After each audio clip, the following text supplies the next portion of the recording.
शायद मेरे जैसे ऐसे हजारों स्टूडेंट्स हैं हमारे देश में जो इस समय पे एक इच्छा लेकर बैठे हैं अपने दिल में कि हम भी इस स्टूडेंट्स प्रोटेस्ट में शामिल होना चाहते हैं। लेकिन जब वो इस बात को अपने माता पिता से परमिशन लेने के लिए जाते हैं तो उनके माता पिता को इस इशू की सीरियसनेस का मालूम ही नहीं है।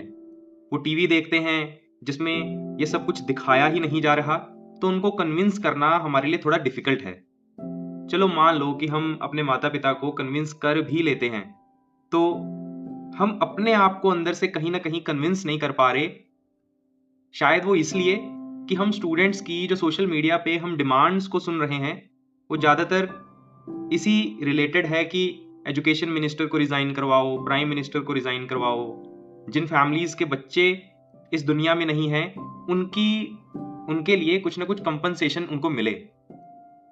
अगर इसीलिए ही ये प्रोटेस्ट हो रहा है और इतनी भीड़ को इकट्ठा करने के लिए हम बुला रहे हैं, तो हमें शायद मेन इशू बनाना चाहिए हमारे एजुकेशन सिस्टम में जितने भी फ्लॉज हैं, जितनी भी प्रॉब्लम्स हैं, उनको ठीक करने के लिए, ताकि हमारे देश का हर एक स्टूडेंट इस प्रोटेस्ट के साथ सही में रिलेट करे।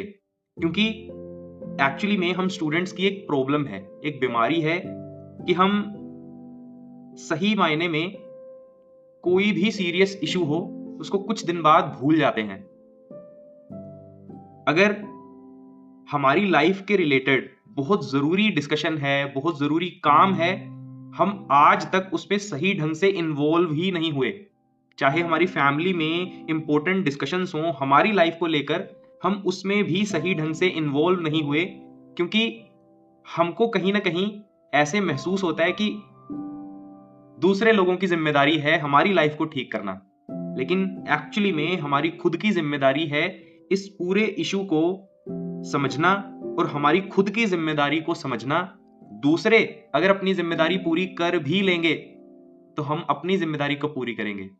मैं एक्चुअली में जो देख रहा हूं इंटरव्यूज में, जो भी स्टूडेंट प्रोटेस्ट में स्टूडेंट के इंटरव्यूज हो रहे हैं, उनसे जब भी ये पूछा जा रहा है कि आप क्या करते हैं, किस चीज की पढ़ाई कर रहे हैं, तो वो थोड़े हिचकिचा जाते हैं कि मैं इस फलाने एग्जाम की तैयारी कर रहा हूं। थोड़ी आवाज उसकी धीमी हो जाती है। उसके पीछे का कारण है कि वो अपनी जिम्मेदारी को, अपने काम को अच्छे से नहीं निभा पा रहा। आपको पहले से मालूम है कि इस एग्जाम में इतनी वैकेंसीज हैं, लेकिन हम इतने लोग इतनी जनसंख्या में अप्लाई कर देते हैं, तो हमारी आंखों से सच्चाई एक्चुअली में छुपी नहीं हुई है। ये तो हम खुद अंधे बन रहे हैं, इग्नोरेंस में जी रहे हैं।